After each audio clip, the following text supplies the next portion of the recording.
욥기는 언제 누가 어디에서 썼다 그랬죠? 예?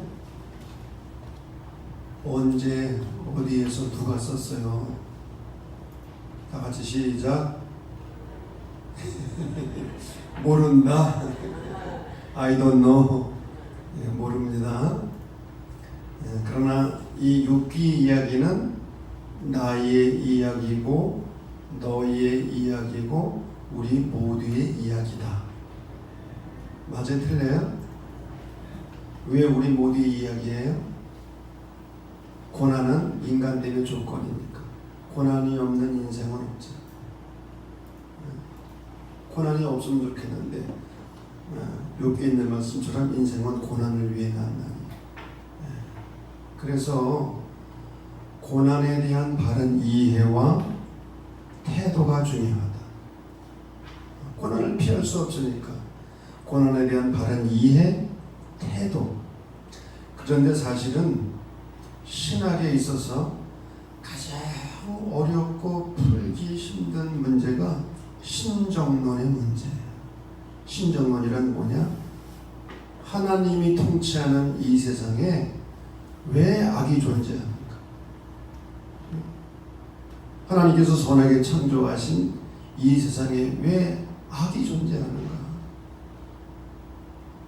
악인이 고통을 받는 것은 이해를 하는데 왜 선인이, 의인이 고통을 받고 어려움을 겪는가? 이 신정론의 문제는 정말 풀기 어려운 문제고요. 또 역사적으로 일어났던 엄청난 사건들, 예를 들면 세계 제2차 대전 때 나치와 히틀러에 의해서 유태인 600만 명이 학살됐거든요. 왜 나치라고 그러죠? 이 나치는 독일 노동당을 가리키는 말이거든요. 히틀러는 독일 노동당 당수였어요. 소수당이었어요. 그런데 총통이 된 거예요. 나치와 히틀러는 600만 명. 왜? 반유태인 정책으로 인해서. 왜 반유태인입니까? 몇 가지 이유가 있는데, 첫째는 이 유태인들이 예수를 안 믿어. 죽어라고 예수를 안 믿어. 그리고 유태인들은 고리대금을 잘해요. 그래서 셰익스피어의 그 소설 뭐죠? 어느 그 유태인 고리대금 업자 나오는 거 샤일록 나오는 무슨 작품이에요? 베니스 예상연에서. 그게 유태인이거든. 유태인들은 그냥 경제적으로 돈 벌고 그러는데 그냥 자기 일성만치 않아요. 그래서 항상 미움을 받았어. 그래도 그렇지 어떻게 600만 명을 학살합니까? 캄보디아의 폴포트 독재자 정적을 제거하고 정권을 유지하기 위해서 300만 명을 죽였어요. 몇 년 안 돼 이거는. 몇 년 안 돼. 300만 명. 지금도 캄보디아 가면 그냥 그 해골들이 그 킬링 필드라고 그러지 않습니까? 해골들이 그 전 세계에 있는 게 하나의 관광지가 됐어요. 여러분, 그 많은 사람들의 죽음을 어떻게 이해해요? 그게 하나님의 교육적인 방법입니까? 그게 변장된 축복입니까? 그렇게 말할 수가 없죠. 자, 여러분, 자, 우리 다시 욥기로 들어가서 욥기 전체를 한번 다시 그림을 그려보겠습니다. 욥기가 몇 장으로 되어 있죠? 42장으로 되어 있습니다. 1장부터 2장은 욥의 고난입니다. 이유를 알 수 없는 고난. 욥이 당한 고난은 인간이 당할 수 있는 최고의 고난. 재산 다 잃고 자식들 다 잃고 건강 잃고 거기까지 뿐만 아니라 아내로부터 저주를 받고, 그런 가운데서도 욥은 입술로 범죄하지 아니하고 하나님을 찬송하자. 주신 자도 여호와시오 귀하신 자도 여호와시 여호와의 이름이 찬송을 받으실지어다. 그대의 말이 어리석은 여자의 말이라고. 우리가 홀몸으로 왔은즉 또 홀몸으로 돌아갈지라. 여러분, 그 욥의 신앙을 무슨 신앙이라고 그랬죠? 지난주일에 교리적 신앙. 머리로 들어서 알고 무조건 그냥 믿고 이해하는 교리적 신앙. 교리적 신앙. 그게 굉장한 믿음 같지만 그러나 그렇지 않다는 거죠. 욥은 욥기 3장에서 비로소 탄식합니다. 내가 왜 죽어서 태어나지 않았던가? 내가 왜 엄마 뱃속에서 차라리 죽어서 태어났으면 좋았을 것을. 왜? 너무 힘드니까. 그게 오히려 솔직한 인간의 모습이죠. 아니, 그런 고난 속에서 허화되고 여호와의 찬송을 받으시옵소서. 그게 사람이야. 예? 정신 나간 사람이 있어요. 오히려 욥기 3장에서 우리는 인간적인 그런 욥의 모습을 보죠. 자, 4장부터 27장까지는 욥과 세 친구들의 세 바퀴 토론이 진행됩니다. 왜 세 바퀴 토론이에요? 한 친구가 말하고 욥이 대답하고, 엘리바스가 말하고 욥이 대답하고, 빌닷이 말하고 욥이 대답하고, 소발이 말하고 욥이 대답하고. 이 세 바퀴 돌아가는 4장부터 27장까지. 그리고 28장에서는 지혜 예찬의 시입니다. 그리고 29장은 욥이 지난 과거를 회상하는 거예요. 과거. 아, 내가 옛날에 이랬었는데. 그리고 30장은 지금 현재 얼마나 조롱을 받고 멸시를 받는지.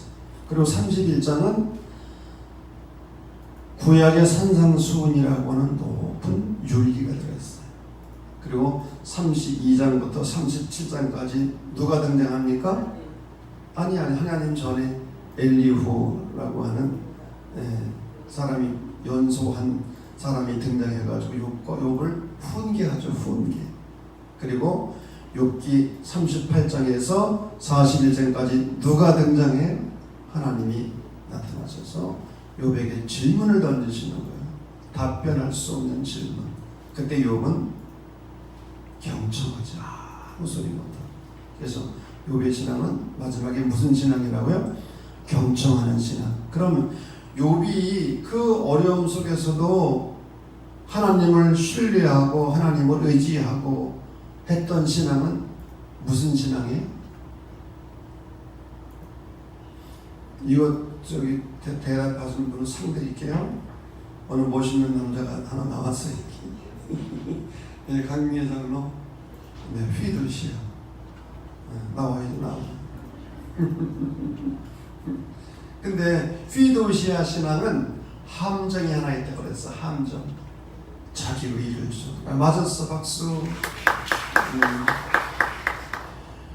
고난 속에서도 믿음이 흔들리지 않고 하나님을 의지하고 신뢰하는 신앙이 피두시아 신앙인데, 이 신앙의 함정은 자기의 의를 주장하는, 하나님 내가 이렇게 바르게 살고 깨끗하게 살았는데 왜 이런 어려움을 주는데, 내가 주를 위해서 얼마나 헌신하고 충성하고 봉사했는데 왜 이런 어려움을 주십니까? 자기 의로 똘똘 뭉쳐있는. 자, 오늘 본론으로 갑니다. 두 번째 수레바퀴. 엘리바스가 먼저 공박을 하는 거예요. 하나님께 종주먹질하는 사나이요. 욥을 향해서, 하나님을 향해서 종주먹질을 한다는 거예요. 그런 성경이 어디 있어요? 자, 15장 25절 한번 읽어보겠습니다. 시작. 이는 그의 손을 들어 하나님을 대적하며 교만하여 전능자에게 심을 과시하여서 손을 들어 하나님을 대적한다. 하나님께 종주먹질. 하나님 이래도 되는 겁니까? 네?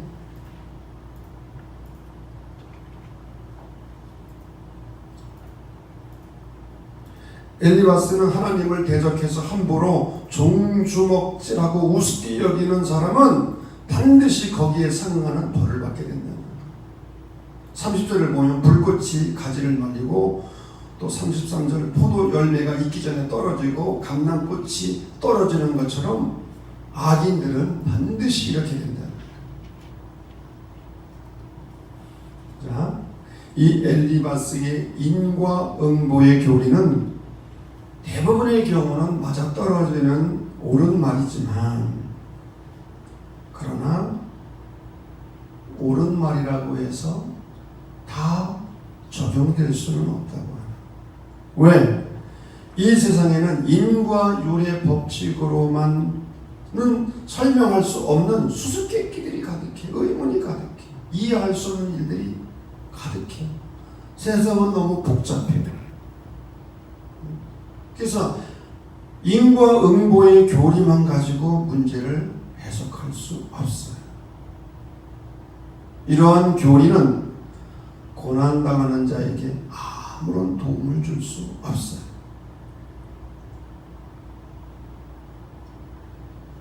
엘리바스의 공박에 대하여 욥이 응답합니다. 16장 17장입니다. 친구들이 재난을 주는 위로자들이라는 거예요. 자신을 위로하기는커녕 오히려 공모자가 되어서 자기에게 고통을 더 준다는 거예요. 그러면서 욥이 경험한 하나님이 어떤 분인가? 16장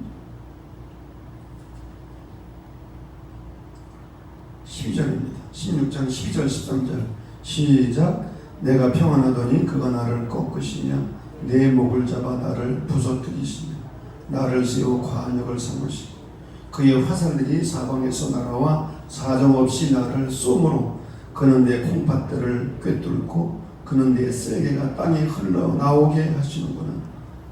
나를 꺾고 목을 잡아 부서뜨리고 나를 관역 삼아서 화살을 사정없이 쏘시는 거예요. 그래서 콩팥을 꿰뚫고 쓸개가 땅에 흘러 나올 정도로. 그래서 욥의 얼굴은 16절입니다. 내 얼굴은 울음으로 불고. 얼마나 울었는지. 얼굴이 붉게 되었다는 거예요. 그러면서 욥은 제발 자신의 무죄를 변호해 줄 증인과 중보자가 있었으면 좋겠다. 이 친구라는 놈들은 그걸 못 해준다는 거예요.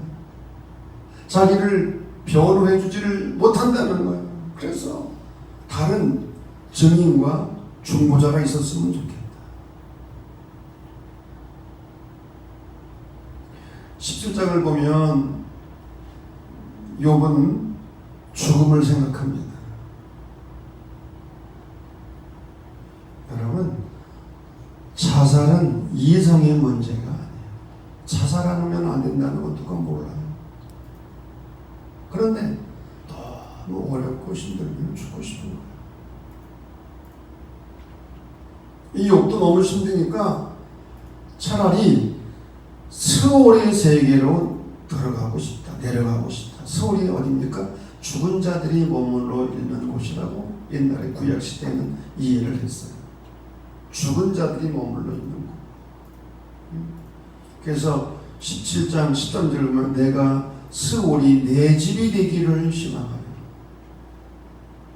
16절 우리가 흙속에서 쉴 때는 희망이 스올의 문으로 내려갈 뿐이니라. 차라리 죽어서 땅속 스올로 들어가고 싶다. 너무 힘드니까.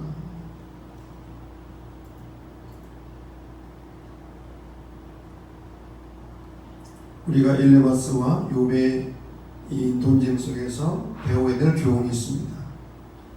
항상 문제가 되는 것은 어설픈 거예요. 어설픈 지식, 어설픈 교리를 가지고 이 말 저 말을 내뱉다가 오히려 재난을 주는 위로자가 돼. 위로한답시고 얘기를 했는데 우리 황용애 권사님 그 말이 그렇게 상처가 됐다면서? 예? 지금 유방암 때문에 항암 치료받고 그냥 힘들어 죽겠고 밥도 못 먹고 머리도 빠지고 그랬는데 친구가 위로한다고 전화를 해가지고 그까지 유방암 가지고 그래? 예? 지가 유방암을 알아봤어? 유방암도 안 알아보고 뭐 남이 예? 왜 그런 말 있잖아요. 남의 암보다 내 뭐가 더 크게 느껴진다고? 내 감기는 크게 느껴져도 남이 암을 겪는 거는 이게 크게 안 느껴지는 거예요. 그러니까 어설프게 위로한다고 오히려 상처를 주는 거지. 재난을 주는 위로자가 되는 거지. 욥이 그토록 중보자를 찾았는데 우리에게 중보자가 계시다고 하는 사실. 욥은 너무 힘들니까 죽음을 생각하잖아요. 초대교회 때 아주 엄격하고 소문난 시토 수도회라는 수도회가 있는데 이 사람들은 인사말이 메멘토 모리, 죽음을 기억하라. 죽음을 기억하라. 우리가 그렇게 인사말 하면 어떨까? 안 좋아요? 안녕하셨습니까 대신 죽음을 기억하시오. 근데 이 사람들은 그렇게 인사했다는 거예요. 수도사들의 동상을 보면 한 손에는 꼭 해골이 들려져 있어. 항상 해골을 가까이. 왜? 죽음을 잊지 않기 위해서. 죽음을 기억하고 여기서부터 영원과 잇된 삶을 살기 위해서 그렇게 한 거죠.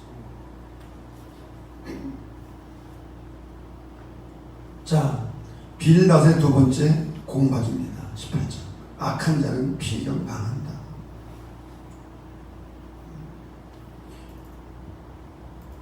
욥이 계속 자신의 무죄를 주장하고 욥의 친구들은 일관되게 인과 응보의 교리를 가지고 욥을 공격하니까 설정은 더욱 격렬해지는 거야. 따라서 욥의 친구들은 더욱 신경질적으로 원색적으로 욥을 악인으로 몰아세우는. 왜? 아무리 얘기해도 욥이 받아들이지를 않는 거예요.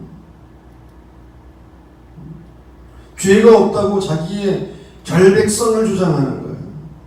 그러니까 제 친구들은 더 격렬해지는 거지. 윽박지르고.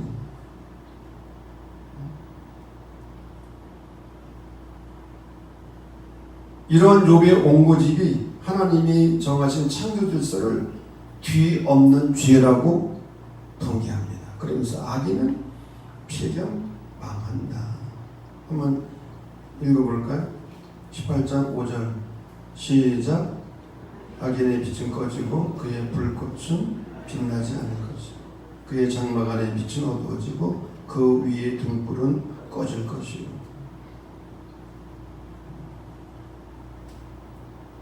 결국 악인의 빛은 꺼지기 마련이고 불꽃도 빛을 잃게 된다는 거예요. 또 7절에 10절을 보면 사냥 도구들이 나오는데 욥이 죄꾀에 빠져서 그물에 걸리고 함정에 빠진 포악한 사냥꾼과 같다고 비유합니다. 그리고 악인의 치우는 철저히 마음각으로 이어진다. 다 잊혀진다는 거예요. 여러분, 세상에서 가장 불쌍한 사람이 어떤 사람이라고요? 잊혀진 여인. 잊혀진 여인. 그런 얘기 있었잖아요. 잊혀진 여인. 악인은 잊혀진다는 거예요. 모든 이들의 기억 속에서 흔적 없이 사라진다는 거예요. 이 빌닷도 다른 친구들과 같이 인과응보의 확고한 교리를 가지고 욥을 공격합니다. 욥의 마음을 전혀 이해하지 못해요. 여러분, 사람이 교리가 물론 어느 정도 틀이 있어야겠지만 교리에 얽매여 있는 신앙은 잘못하면 마음과 생각이 굳어지게 돼요. 굳어지게 돼요. 그리고 자기가 가지고 있는 생각을 바꾸려고를 하잖아요. 이렇게 되면 고집만 세고 자기 주장만 센 완고한 늙은이가 되는 거예요. 우리가 나이 먹을수록 정말 조심해야 될 것, 자기 생각을 바꾸려고 하지 않아요. 그런 사람이 있어요, 없어요? 제가 유기종 목사님을 참 좋아했어요. 지금 어떻게 사시는지 LA에 사시는데 본의 아니게 우리 교회에서 3년 동안 상가에 있을 때 부목을 하셨잖아요. 부목. 지금 80 중반을 넘어가시는데, 근데 그분은 항상 열려진 성, 나이가 드셨어도 항상 열려져 있어. 청년의 그 생각과 마음을 가지고 항상 배우려고 하시고,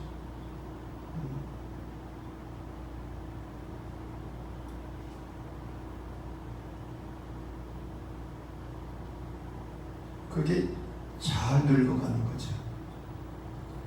아멘 안 해도 그런 거예요. 항상 배우려는 자세. 자, 19장 욥의 대답입니다. 이 19장을 욥기의 절정이라고 말해요. 왜 그런지 알아요?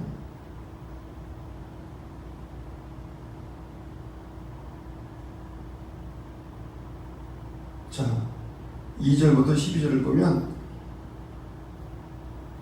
욥의 친구들의 말이 비수가 되어 욥의 가슴에 꽂힙니다. 비수, 칼날이 되어가지고.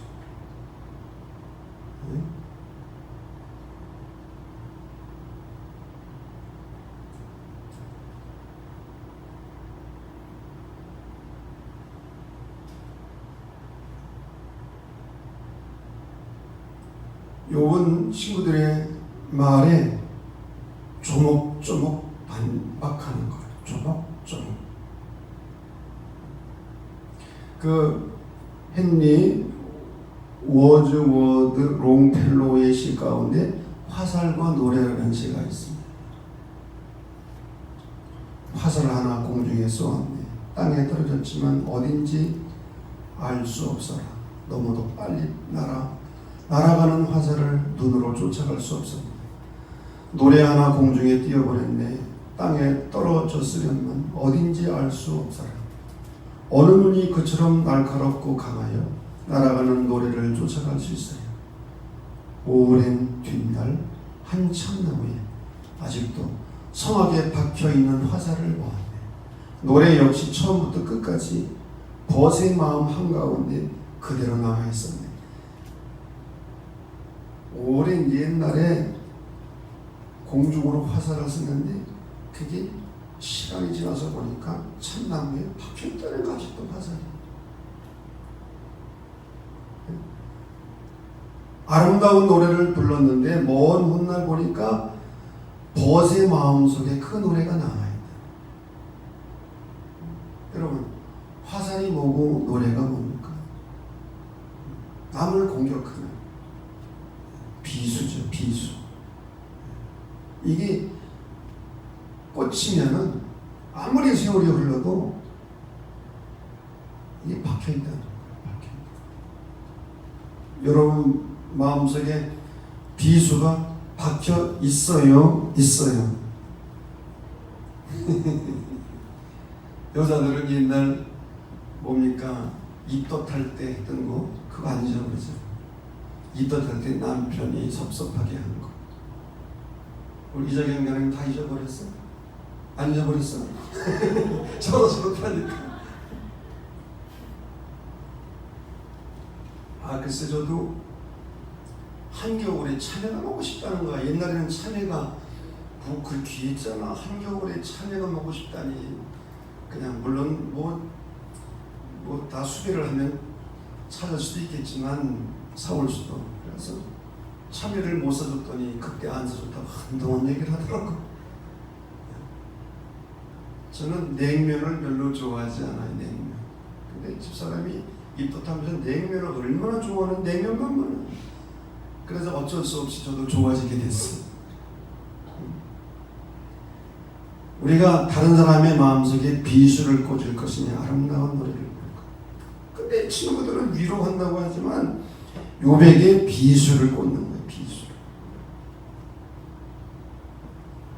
욥은 가까운 사람들, 형제, 친척, 친지, 종, 아내, 어린 아이들, 가까운 친구들에게조차 완전히 고립당하고 왕따를.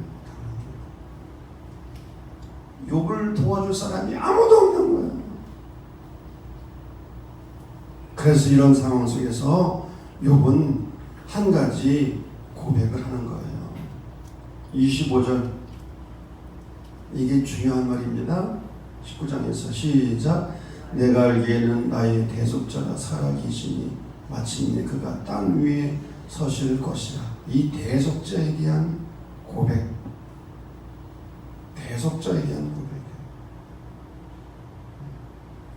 여러분, 이 성경 본문이 저 유명한 핸델의 메시아 3부의 주제라고 그래요. 주제, 3부의 주제. 그리고 우리 감리교회 찰스 웨슬리가 작사한 찬송가 170장, 그 170장이 바로 여기서 나오는 거예요. 아까 우리가 불렀잖아요. 내 주는 살아 계셔서, 내 주는 살아 계시고, 이게 이 성경 본문에서 나온 거예요.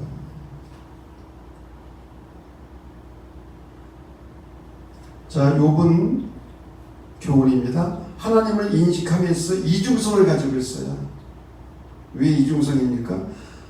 하나님이 자신을 무자비하게 공격하는 분이시기도 하고, 또 그분이 나의 구속자가 되기도 하신다는 거예요. 욥은 자신이 겪는 고통의 궁극적인 근원이 하나님께 있을 뿐만 아니라 최종적으로 이 고통에서 구원해 주실 분도 하나님이심을 고백합니다. 욥은 현재 고통 때문에 견딜 수가 없어서 자신이 겪는 고통의 부당성을 하나님께 항의하지만 동시에 고통의 출구 또한 하나님뿐임을 깨닫고 하나님께 소망을 두는 것. 이러한 욥의 영적인 갈등과 투쟁은 욥을 점점 더 성숙한 믿음으로 이끌고 있습니다. 이러한 내면적인 갈등을 통해서 욥의 믿음이 또 성숙한 믿음으로 나아가는 겁니다. 자, 소발이 두 번째로 공박합니다. 20장이에요. 재물을 다 삼켰을지라도 이 소발은 욥의 희망을 반박합니다. 욥의 결박 주장은 다 깨닫지 못하고 슬기롭지 못한 미련함에서부터 온 것이라는 것. 자기는 지혜와 분별력이 뛰어나다는 것. 그러면서 악인의 형통을 부러워하지 말라는 것. 자, 20장 5절 말씀입니다. 시작. 악인이 이긴다는 자랑도 잠시요 경건하지 못한 자의 즐거움도 잠깐이니라. 7절. 자기의 똥처럼 영원히 망할 것이다. 악인들은 똥처럼 망한대. 악인의 형통을 부러워하지 말라는 거예요. 그리고 악인들이 욕심이 사나워서 꿀꺽꿀꺽 잘 삼키지만 반드시 토해낼 때가 온다는 거예요. 여러분, 남의 님을 먹고 토해내는 사람들 얼마나 많아요.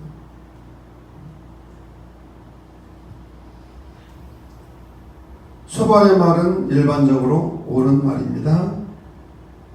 지나친 탐욕에 사로잡혀서 이웃을 괴롭히는 악인은 거기에 상응하는 벌을 받는다. 그러나 예외도 있다는 거예요. 욥의 경우는 예외입니다. 현세 음보론이 하나의 이데올로기로 굳어질 경우 기득권을 가지고 온갖 부귀영화를 누리는 사람들에게는 자기 합리화와 체제의 보장을 갖게 해주지만 부자로 잘 사는 사람들은 그러면 죄 짓지 않아서 그렇게 된 거예요. 가난하고 병든 사람들은 죄 때문에 그렇게 된 거예요. 그렇게 말할 수 없죠. 하나님은 인과 응보 교리에 얽혀 있는 좁은 하나님이 아니라 하나님은 우리의 선행이나 공로 때문에 우리를 사랑하시는 것이 아니라 우리가 허물이 많고 자격이 없음에도 불구하고 값없이 은총을 베푸시는 분. 그분이 우리가 믿는 하나님이십니다. 자, 그래서 21장의 욥이 또 응답하는 거예요. 어찌해서 악한 자들이 번성하느냐? 세상을 봐라. 나보다 악한 놈들이 더 많은데 저놈들은 잘 된다는 거지. 여러분보다 더 나쁜 인간들이 잘 되는 거 있어요, 없어요?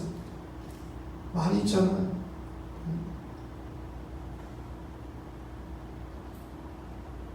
그래서 이런 친구들의 논리에 요건 항의하는, 거꾸로 간다는 세상이. 거꾸로.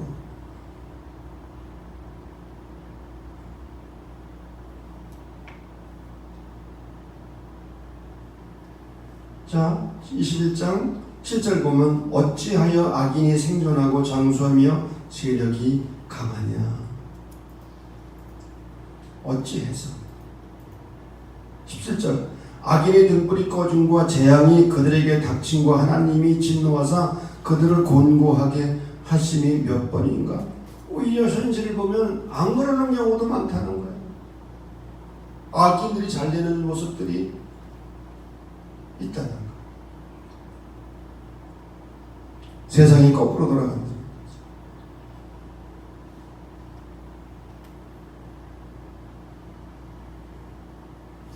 여러분, 욥과 세 친구들의 대화에서 처음부터 끝까지 공통점이 없는 이유가 뭔가? 출발점이 다르기 때문입니다.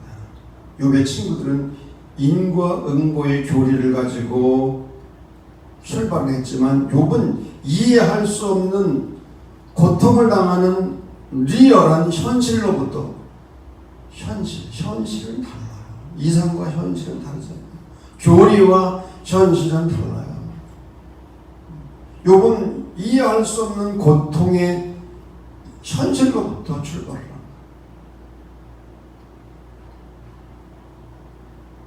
우리가 현실 세계에서 경험하는 것은 욥의 말이 맞습니다.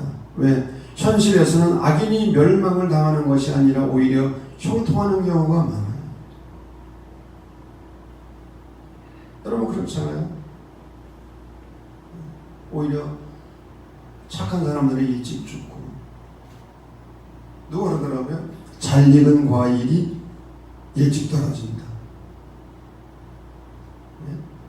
못생기고 그냥 그런 놈들은 안 떨어져. 과일도 안 떨어져.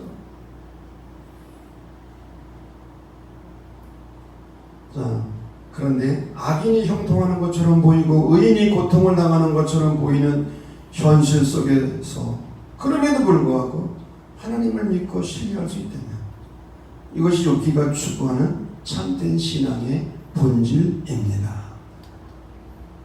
그게 피두시라는 거죠. 고난 속에서도 하나님을 의지하고 신뢰하는 신앙. 자, 세 바퀴 토론이 시작됩니다. 엘리바스가 또 공격을 하는 거야. 22절. 언제까지 악한 길을 고집할 것인가?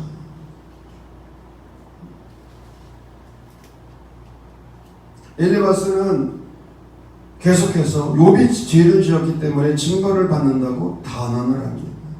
그리고 이웃과의 관계 속에서 욥이 지은 죄를 목격이라도 했듯이 상세하게 죄들을 지적하는 거예요. 22장을 보게 되면 5절입니다. 네 악이 크지 아니하냐 네 죄악이 끝이 없느니라. 까닭없이 형제를 볼모로 잡으며 헐벗은 자의 의복을 벗기고 목마른 자에게 물을 마시게 하지 아니하며 줄인 자에게 음식을 주지 아니하였구나. 여러분 안 그래요? 욥이 그렇지 않았거든요. 31장을 보면 욥은 정말 훌륭한 삶을 살았어요.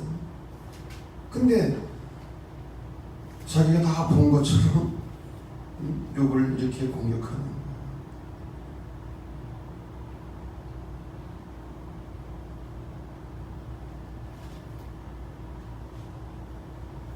그러면서 하나님과 화목하라는 거예요. 22장 21절 말씀 시작. 너는 하나님과 화목하고 평안하라. 그리하면 복이 내게 임하리라. 24절 네 보화를 티끌로 여기고 오빌의 금을 계곡의 돌로 여기라. 그리하면 전능자가 네 보화가 되시며 내게 고귀한 은이 되시리니. 이게 한마디로 무슨 말입니까? 황금을 보기를 뭐같이 하라고요? 돌같이 하라. 그러면 하나님이 황금이 되어주신다는 거예요. 여기에 희망이 있다는 거예요. 얼마나 멋있는 말이에요. 황금 만능주의를 버리고 하나님께 돌아오면 하나님이 너에게 황금이 되어주실 것이다. 얼마나 은혜로운 설교예요. 여러분이 아멘을 안 해도 그런데 욥에게는 해당되는 말이에요. 엘리바스의 말이 구구절절 다 옳은 말이지만 시의 적절한 말이 아니에요. 여러분 옳은 이야기가 다 모든 사람에게 보편타당하게 적용되는 게 아니에요. 자기 생각이나 신앙이 옳다고 생각해서 다른 사람의 상황을 고려하지 아니하고 누구에게나 예외 없이 적용하려고 하는 것이 엘리바스의 맹점이에요. 엘리바스가 부자였던 욥이 망한 것이 가난한 이웃을 돕지 않았기 때문이라고? 그러면 부자였다가 고난당하는 사람은 다 그런 사람들입니까? 그렇지 않잖아요. 23장 24장은 엘리바스의 공격에 대해서 욥이 응답하는 겁니다. 하나님을 만날 수만 있다면, 하나님을 만날 수만 있다면 좀 하나님을 믿고 하나님 앞에서 재판을 받고 싶다는 거예요. 너무 억울하니까. 자, 23장 3절 내가 어찌하면 하나님을 발견하고 그의 처소에 나아가랴. 어찌하면 그 앞에서 내가 호소하며 변론한 말을 내 입에 채우고 내게 대답하시는 말씀을 내가 알며 내게 이르시는 것을 내가 깨달으리. 너무 억울하니까 하나님 앞에 좀 공정하게 재판을 받고 싶다는 거지.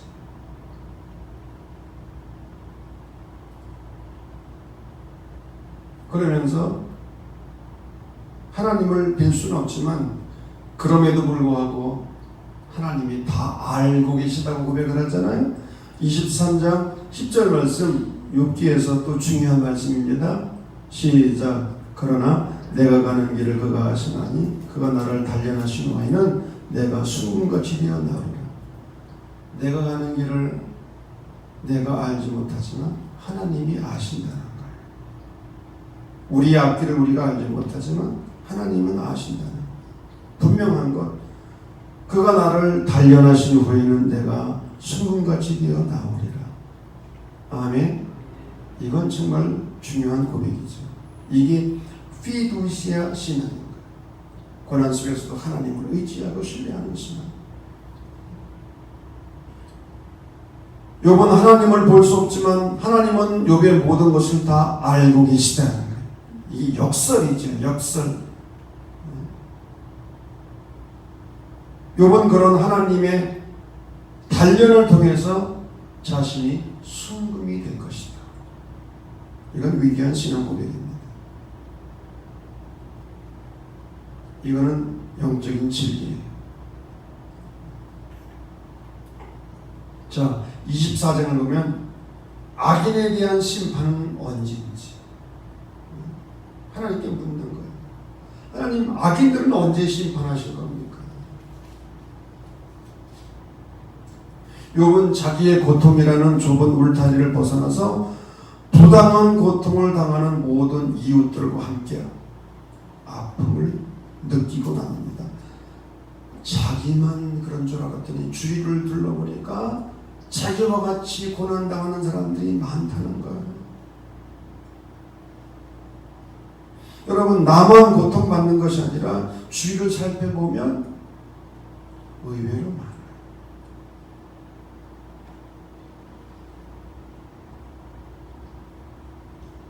나만 그런 것이 아니에요. 자, 교훈입니다. 우리는 하나님을 볼 수 없지만 하나님은 우리의 모든 것을 다 보고 계신다. 고난은 제3의 성이다. 순금이 저절로 만들어지지 않는 것처럼, 뜨거운 연단의 과정을 통해서 만들어지는 것처럼 하나님의 사람도 고난을 통해서, 이 고난은 정화의 시간, 정화의 시간. 욥기가 우리에게 말씀해주는 중요한 메시지가 이거예요. 고난은 정화의 시간이다. 욥기 42장 5절 말씀. 전에는 주께 대하여 귀로만 듣기만 하였사오나 이제는 눈으로 주를 배웠나이다. 어떻게 눈으로 주님을 배웁니까? 마음이 깨끗한 자가 복이 있는 즉 하나님을 볼 것이니. 욥은 고난을 통해서 마음의 정화가 이루어졌어요. 아멘. 이게 고난 중에 주시는 가장 큰 은총입니다. 그래서 귀로만 듣던 하나님, 교리적인 하나님, 지식적인 하나님을 영의 눈으로 뵐 수 있는 관상의 단계는 영성의 최고의 단계예요. 영의 눈으로 하나님을 배울 수 있는, 어떻게? 마음의 정화를 통해서 욥이 겪은 그 숱한 고난의 시간들은 정화의 시간이었던 거예요. 자, 25장 빌다시 세 번째 공박을 합니다. 어찌 사람이 하나님 앞에서, 가장 짧은 장입니다. 4절 시작. 그런즉 하나님 앞에 사람이 어찌 의롭다 하며 여자에게서 난 자가 어찌 깨끗하다 하랴. 6절 하물며 구더기 같은 사람, 벌레 같은 인생이랴. 하나님 앞에서는 인간은 결코 깨끗할 수 없다. 의인은 없나니 하나도 없다. 그러면서 이 구더기 같고 벌레 같은 인간아 입 닥쳐 그러는 거예요. 여러분, 그러나 우리가 알아야 될 건 물론 인간의 전적인 타락, 인간은 전적으로 부패하고 타락했음을 성경은 말합니다. 마음을보다 심히 부패한 것이 인간의 마음이라. 그렇기 때문에 전적인 하나님의 은총이 아니면 인간은 거듭날 수가 없는 거죠. 그런데 이 빌닷이 욥을 향하여 구더기라고 벌레 같다고 말했는데, 내가 여자들이 남편 보고 벌레 같다고 그러는 경우 있나 없나? 이 벌레 같은 인간. 뭐 화나면 무슨 말은 못해. 여러분, 그러나 우리가 너무 자기 자신을, 우리가 인간이 전적으로 부패하고 타락했음을 알지만, 그러나 자기 자신을 너무나 비하시키는 것은 절대로 건강한 신앙이, 인격이 아니라는 것. 성경은 우리가 하나님보다 조금 못한 존재로 비유받아. 하나님보다 조금 못한 존재. 시편 8편에 있잖아요. 우리는 그리스도 안에서 낮은 자존감이나 열등의식을 버리고 거룩한 자존감을 가지고 자기 자신을 진정으로 사랑해야 될 줄로 믿습니다. 자기를 사랑하지 못한데 누구를 사랑해요? 하나님을 사랑하고 이웃을 사랑하기 이전에 먼저 나 자신을 사랑해야죠. 내가 나를 사랑하지 못하는데 어떻게 다른 사람을 사랑합니까? 그래서 빌닷이 욥을 이렇게 너무 그냥 구더기 같다고 그러고 벌레 같다고 말하는 건 잘못한 거죠. 자, 26장 욥이 대답합니다. 욥은 빌닷의 말을 비꼬는 투로 대답합니다. 비꼬는 투. 26장 보세요. 내가 힘없는 자를 참잘도 도와주는구나. 기력 없는 팔을 참잘도 구원하여 주는구나. 지혜 없는 자를 참 잘 가르치는구나. 자랑도 참 잘하는구나. 야, 나를 그렇게까지 생각해 주니 고맙구나. 나처럼 가난하고 힘없는 자를 도와주다니. 너는 우둔한 자를 잘 깨우쳐 주었고 네 지혜를 내게 나누어 주었다. 그런데 누가 네게 한 그런 말을 들을 것이라고 생각하느냐? 비꼬는 투로 대답하는 거, 비꼬는 투로. 그러면서 5절부터 14절까지는 하나님의 위대하심을, 우주를 바라보면서 하나님의 위대하심을 찬양하는데, 여기서 우주를 바라보면서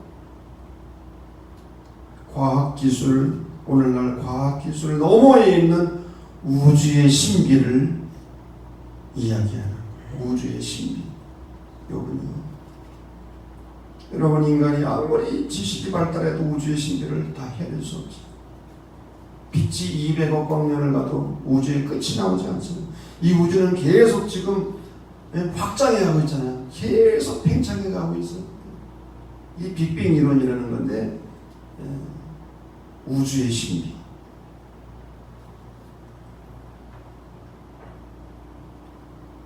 이 27장은 세 친구들에 대한 욥의 마지막 응답입니다. 나는 그래도 깨끗하다. 얼마나 대단해요, 여러분. 욥이 죽기까지 자신의 결박을 굽히지 않겠다는 맹세를 해. 맹세. 그리고 자기를 괴롭히는 원수들은 대가를 치르고 말 거다 저주합니다. 통쾌하잖아요.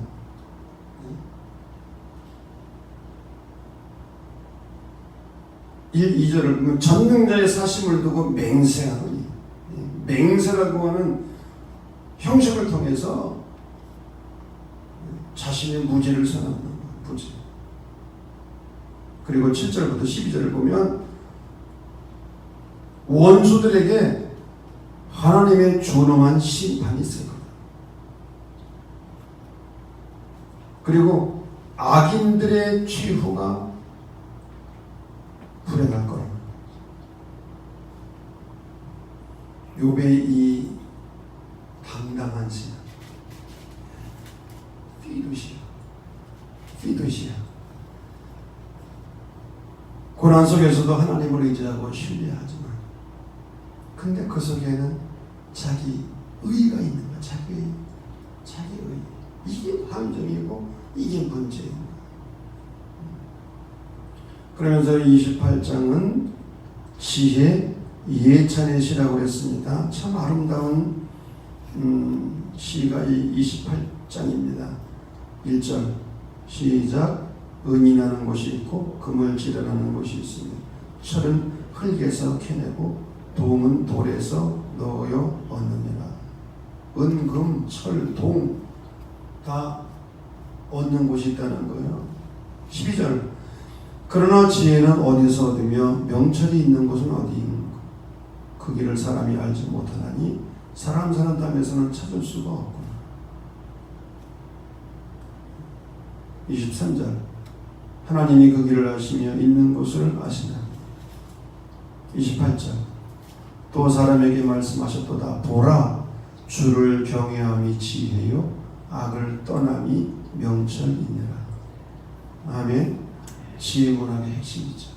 지혜 문학의 핵심. 그리고 29장은 욥이 풍자 이르되 나는 지난 세월과 하나님이 나를 보호하시던 때가 다시 오기를, 과거를 기억하는 거예요. 회상하는 거예요. 30장 그러나 이제는 사람들로부터 멸시와 천대와 조롱을 받는다는 거예요. 31장은 구약의 산상 높은 윤리가 들어갔어. 사실 내가 요 31장 한 장 가지고 설교를 하기로 원하는데, 자, 세 바퀴 토론이 여기서 끝났습니다. 다음 시간에 마지막 한 시간 더 하도록 하겠습니다.